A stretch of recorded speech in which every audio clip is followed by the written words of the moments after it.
بخاری شریف میں حضرت سیدنا ابو ہریرہ رضی اللہ تعالیٰ عنہ سے روایت ہے، فرماتے ہیں آقا علیہ السلام نے 7 چیزوں سے منع فرمایا۔ فرمایا 7 چیزیں ہلاکت والی ہیں، ہلاک کرنے والی ہیں، اپنے آپ کو ان سے بچا کے رکھو۔ عرض کیا گیا یا رسول اللہ وہ کون سی 7 چیزیں ہیں؟ فرمایا ان میں سے سب سے پہلی چیز اللہ کے ساتھ شریک ٹھہرانا۔ شریک ٹھہرانے کا مطلب کیا ہے؟ یہ تھوڑا سا بالکل اختصار کے ساتھ سمجھ لیں۔ اللہ رب العالمین کے تمام کمالات، اللہ کی تمام قدرتیں اور اللہ کی تمام صفات یہ رب کی ذاتی ہیں اور یہ قدیم ہیں، ہمیشہ سے ہیں۔ انسانی عقل اس کا تصور ہی نہیں کر سکتی کہ رب کی ذات کب سے ہے اور رب کی صفات کب سے ہیں۔ اس کے بارے میں دین حق اسلام صرف 2 لفظ بولتا ہے کہ اللہ کی جتنے کمالات ہیں، اللہ کی صفات ہیں، اللہ کی طاقتیں ہیں، وہ ساری کی ساری اس کی ذاتی ہیں اور وہ قدیم ہے۔ قدیم سے مراد کیا؟ ہمیشہ سے ہیں۔ اگر کوئی شخص کسی رب کے علاوہ کسی اور ذات، چاہے وہ انبیاء ہو، رسول اعظام ہی کیوں نہ ہو، کسی نبی کے بارے میں، کسی رسول کے بارے میں یہ عقیدہ رکھے کہ جیسے رب کی صفات قدیم ہیں اور ذاتی ہیں، اسی طرح نبیوں کی صفتیں بھی قدیم ہیں اور ذاتی ہیں، تو یہ شرک ہے۔ بالکل آسان تشریح ہے۔ لیکن 1400 سال سے امت کا جو نظریہ ہے انبیاء کرام اور رسول اعظام سے متعلق وہ یہ ہے کہ نبیوں کو جو رب تعالیٰ نے معجزات عطا فرمائے، قدرتیں اور طاقتیں اور کمالات عطا فرمائے، جو اعلیٰ صفتیں اور شانیں عطا فرمائیں، وہ انبیاء کرام علیہ السلام کی ذاتی نہیں بلکہ رب کی عطا کردہ ہیں، رب کی عطا کردہ ہیں۔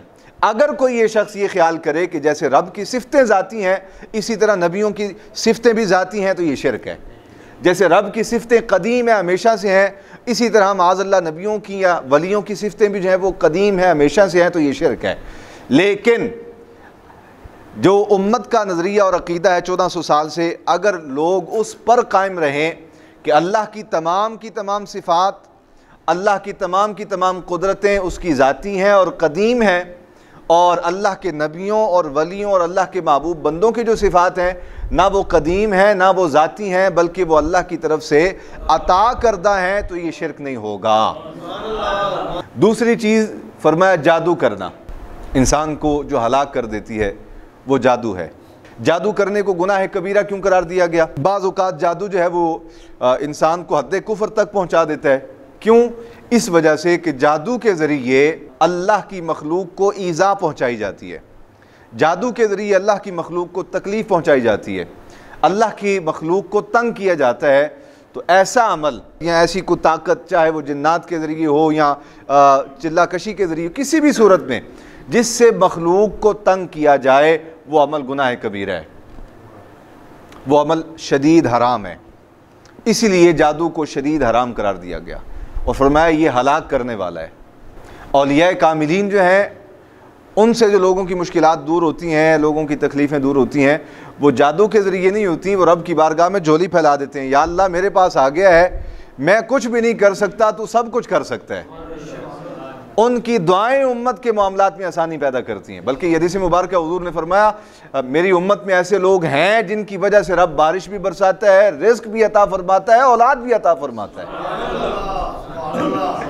تو اولیاء کاملین کو ہرگز جو ان کے ساتھ شمار کرے گا جادوگروں کے ساتھ، وہ بھی قرآن و حدیث کی تعلیمات سے نابلد ہوگا، وہ جہالت کی بنیاد پہ ایسی بات کہے گا۔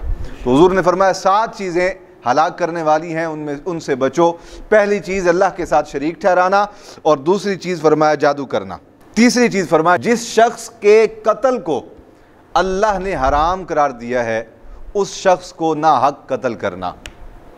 دیکھیں اس میں بس 2 لفظوں میں اس کی وضاحت یہ ہے کہ ایک شخص وہ ہے جیسے قرآن مجید میں بیان کیا گیا ان النفس بالنفس والعین بالعین والانف بالانف، جو کسی کی آنکھ نکالے اس کی آنکھ نکالی جائے گی، جو کسی کا ناک کاٹے اس کی ناک کاٹی جائے گی، جو کسی جان کو ناحق قتل کرے گا اسے قتل کیا جائے گا۔ گویا اللہ کے دین میں اس بندے کا قتل واجب ہو گیا کہ جس نے کسی کو ناحق قتل کیا ہے۔ جب تک کسی شخص نے کسی اور کو ناحق قتل نہیں کیا اس وقت تک اس بندے کا قتل جو ہے وہ حرام ہے۔ فرمایا تیسری چیز جو انسان کو ہلاک کرتی ہے وہ کیا ہے کہ جس شخص کے قتل کو اللہ نے حرام قرار دیا ہے اس شخص کو قتل کرنا گویا خون بہانا۔ فرمایا اس سے اپنے آپ کو بچو، یہ ہلاکت ہے۔ اور چوتھی بات جو اس آیت کے ضمن میں آ گئی وہ کیا؟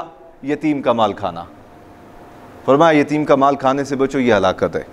آگے فرمایا جہاد سے منہ موڑ کے بھاگ جانا، یہ بھی ہلاکت ہے۔ فرمایا اس سے بھی بچو۔ سید عالم جان کائنات صلی اللہ علیہ وسلم نے ارشاد فرمایا تم قتال کی، جنگ کی دعا نہ کرو، لیکن جب اللہ کے امر سے کفر کے ساتھ آمنا سامنا ہو جائے فرمایا پھر جان دینا ترجیح دو، میدان سے نہ بھاگو، لیکن قتال کی دعا بھی نہ کرو۔ لڑائی مانگو نہ رب سے، جھگڑا مانگو نہ، امن کا سوال کرو، لیکن کبھی کفر کے ساتھ آمنا سامنا ہو جائے تو پھر پیٹ پھیر کے بھاگو بھی نہ۔ تو فرمایا جہاد سے منہ موڑ کے بھاگ جانا یہ بھی انسان کو ہلاک کر دیتا ہے۔ چھٹی چیز ارشاد فرمایا سود کھانا، یہ بھی ہلاکت ہے۔ سود کو حرام کیوں قرار دیا گیا؟ بالکل اختصار کے ساتھ دو لفظوں میں علت سمجھ لیں۔ اس لیے کہ اس میں ایک مسلمان دوسرے مسلمان کا مال جو ہے وہ غصب کر لیتا ہے، کھاتا ہے، اور دوسرا مسلمان جو ہے وہ قرضوں کے بوجھ تلے دب جاتا ہے، اس کا نقصان ہے، اس لیے اس کو منع کر دیا گیا۔ تو فرمایا سود، اس سے بھی انسان کو تکلیف پہنچتی ہے، مسلمان کو اذیت پہنچتی ہے۔ کافروں کے لیے سود کھانا جائز ہے، وہ سود بھی کھائیں، سور بھی کھائیں، جو مرضی کھاتے پھریں، لیکن مسلمان کو منع کیا گیا۔ فرمایا بچو اس سے کہ یہ انسان کو ہلاک کرنے والا ہے، سود کھانا۔ اور میں نے اپنی اس مختصر زندگی میں دیکھا ہے کہ جس بندے نے سود لیا ہے اس کے قدم ٹھہرے نہیں کسی مقام پہ جا کے، یہاں تو وہ سود کھانے میں اتنا جری اور دلیر ہوتا گیا کہ وہ پھر اس کی یہ طلب بن گئی کہ سارے شہر کا مال بس میں ہی کھا جاؤں، اور وہ کہیں گنڈا، کہیں ڈون، کہیں اجرتی قاتل کی صورت میں وہ سامنے آیا اور چہرے پہ لعنت۔ اور اگر وہ ساتھ ساتھ اللہ سے توبہ بھی کرتا رہا اور پھر سود بھی کھاتا رہا تو ایسے بندوں کی کشتی ہمیشہ ڈوبی ہے۔ ہمارے دائیں بائیں ایسے بے شمار لوگ ہیں، میں نام لے لے کے باقاعدہ مثالیں دے سکتا ہوں کہ ایک گھر تھا، چند ہزار سود پہ لیے، اس کی لعنت یوں پڑی کہ جو گھر ذاتی تھا وہ بھی بیچ دیا، جو دکان ذاتی تھی وہ بھی بیچ دی۔ ایک کروڑ پتی آدمی کو میں نے سائیکل پہ پھرتے دیکھا، میں نے کسی سے پوچھا اس کی یہ حالت کیوں ہو گئی؟ کہنے لگا یہ سود خوری پہ لگ گیا ہے۔ تو فرمایا جو ہلاک کرنے والی چیز ہے ان میں سے چھٹی یہ ہے سود کھانا۔ اور ساتویں چیز فرمایا مسلمان پاک دامن اور بے قصور عورت پر تہمت لگانا، یہ انسان کو ہلاک کر دیتا ہے۔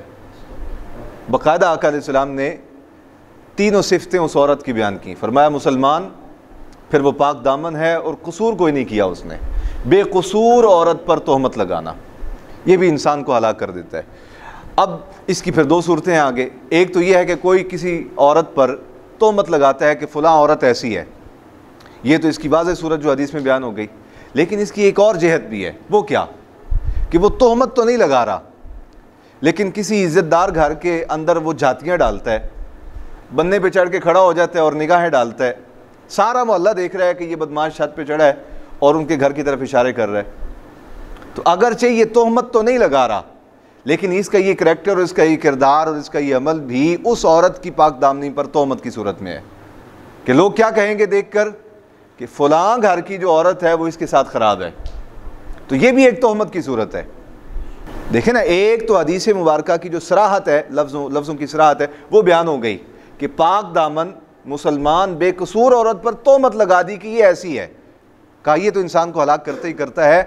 کسی کے گھر جھاتی ڈال کے اس کے کردار کو خراب کرنا، اس کی عزت کو خراب کرنا، یہ بھی بذات خود اسی حیثیت میں شمار ہوگا کہ وہ شخص جو ہے وہ اس عورت، پاک عورت اور بے قصور اور مسلمان عورت پر جو ہے وہ تہمت لگا رہا ہے۔ اب ہمارے معاشرے میں یہ دونوں صورتیں عام ہیں، دونوں صورتیں عام ہیں، واللہ یقین جانے۔ اور جو ظاہری صورت ہے وہ تو خیر گھر گھر میں پائی جاتی ہے، اور جو اس کی دوسری جہت میں نے بیان کی کہ باعزت گھرانوں کے خواتین پر بدنگاہی کرنا، یہ بھی ہمارے معاشرے کا ایک بڑا ناسور بن چکا ہے۔ بلکہ اس کی میں مثال آپ کو دے دوں، ذہن اس قدر گندے ہو چکے ہیں ہماری قوم کے کہ آپ تجربہ کر کے دیکھ لیجئے گا میری بات پہ۔ آپ اپنے گھر کا دروازہ کھولیں، موٹر سائیکل نکالنے کے لیے، باہر آنے کے لیے، جانے کے لیے، جو بندہ گزرے گا وہ آپ کے گھر کی طرف پوری یوں نگاہ ڈال کے جائے گا، چاہے وہ کوئی بھی ہو۔ آپ تجربہ کر لیں اس بات کا. آپ باہر نکلنے کے لیے گیٹ کھولیں اپنے گھر کا, کوئی سواری نکالنے کے لیے گیٹ کھولیں, تو جیسے ہی آپ کا گیٹ کھلے گا, گزرتا جو بندہ ہوگا وہ فوراً اندر تک دیکھے گا کہ اندر کیا ہو رہا ہے, یوں کر کے. یہ بد نگاہی کی لعنت ایک ہمارے معاشرے میں پیدا ہو گئی. کیوں پیدا ہوئی؟ اس لیے کہ اس قوم کا پیر ہی کوئی نہیں, اس قوم کا راہب بے مرشدی قوم ہے, جس قوم کو سمجھانے والا ہی کوئی نہیں, نہ یہ قوم سمجھنے کو تیار ہے. لعنت پڑ گئی اس قوم کی ان ذہنیتوں کی وجہ سے. اور یعنی یہ انتہا درجے کی, نبی پاک صلی اللہ علیہ وسلم کی ذات اقدس کو دیکھیں, بزرگان دین کی تعلیمات کو دیکھیں, وہ ایک ہی بات فرمایا کرتے تھے بار بار اپنے مریدین کو, متعلقین کو, بھائی نگاہ جھکا کے رکھو, نگاہ جھک. میں ایک پروگرام میں تھا پچھلے دنوں, میں نے ان سے کہا میں نے بہت لمبی چوڑی تقریر کوئی نہیں کرنی, میں پچھلے 3 گھنٹے سے تقریباً آپ کے پاس بیٹھا ہوں, تو اتنے عرصے میں آپ نے مجھے ایک بار بھی سٹیج پہ بیٹھے ہوئے دائیں بائیں نگاہ کرتے نہیں دیکھا ہوگا. بس میں آپ کو صرف اتنی تبلیغ کرنے آیا ہوں کہ جس طرح آپ نے مجھے 2 گھنٹے دیکھا ہے کہ میں سٹیج پہ بیٹھا رہا ہوں اور میری نظریں نیچی رہی ہیں, اسی طرح میرے جوان مجھ سے وعدہ کر لیں کہ بازار میں چلتے ہوئے نگاہ نہیں اٹھائیں گے. بس ہمارے آنے کا مقصد پورا ہو گیا. کیوں جی, ہے سنا اس جلسے وچ؟ تو آقا علیہ السلام نے فرمایا یہ نگاہ اٹھانا اور تہمت لگانا یہ اپنے آپ کو ہلاک کرنا ہے.